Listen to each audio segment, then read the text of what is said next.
ಮಧ್ಯಪ್ರಾಚ್ಯದಲ್ಲಿ ಉದ್ವಿಗ್ನತೆ ಹೆಚ್ಚುತ್ತಿರುವ ಬೆನ್ನಲ್ಲೇ ಭಾರತಕ್ಕೆ ಸಾಗುವ ವಾಣಿಜ್ಯ ಹಡಗುಗಳು ಆತಂಕಕಾರಿ ಕ್ರಮಕ್ಕೆ ಮುಂದಾಗಿದೆ. ಇರಾನ್ ದಾಳಿಯ ಭೀತಿಯಿಂದ ಹಾರ್ಮುಜ್ ಜಲಸಂಧಿ ಮೂಲಕ ಸಂಚರಿಸುವ ಅನೇಕ ಹಡಗುಗಳು ತಮ್ಮ ಟ್ರ್ಯಾಕಿಂಗ್ ವ್ಯವಸ್ಥೆಯನ್ನೇ ಆಫ್ ಮಾಡುತ್ತಿದೆ ಎಂಬ ಮಾಹಿತಿ ಬಹಿರಂಗವಾಗಿದೆ. ಇರಾನ್ ದಾಳಿಯ ಭೀತಿಯಿಂದ ಹಾರ್ಮುಜ್ ಜಲಸಂಧಿ ಮೂಲಕ ಭಾರತಕ್ಕೆ ಬರುವ ಹಲವು ವಾಣಿಜ್ಯ ಹಡಗುಗಳು ತಮ್ಮ ಸ್ವಯಂಚಾಲಿತ ಗುರುತಿನ ವ್ಯವಸ್ಥೆ ಟ್ರಾನ್ಸ್ಪಾಂಡರ್ಗಳನ್ನು ತಾತ್ಕಾಲಿಕವಾಗಿ ಸ್ಥಗಿತಗೊಳಿಸುತ್ತಿದೆ.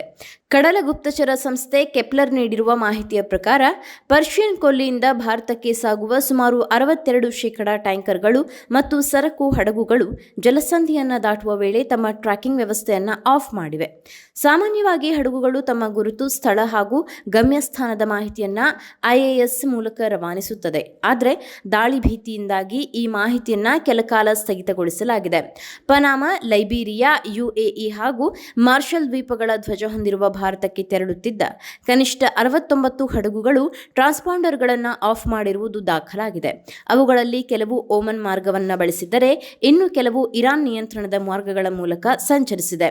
ಫೆಬ್ರವರಿಯಿಂದ ಮಧ್ಯಪ್ರಾಚ್ಯದಲ್ಲಿ ಉದ್ವಿಗ್ನತೆ ಹೆಚ್ಚಾದ ಬಳಿಕ ಹಾರ್ಮುಜ್ ಜಲಸಂಧಿಯಲ್ಲಿನ ಹಡಗು ಸಂಚಾರ ಮತ್ತಷ್ಟು ಅನಿಶ್ಚಿತವಾಗಿದ್ದು, ಇರಾನ್ ಆಗಾಗ್ಗೆ ಸಂಚಾರ ಮಾರ್ಗಸೂಚಿಗಳನ್ನು ಬದಲಾಯಿಸುತ್ತಿರುವುದರಿಂದ ಆತಂಕ ಹೆಚ್ಚಿದೆ.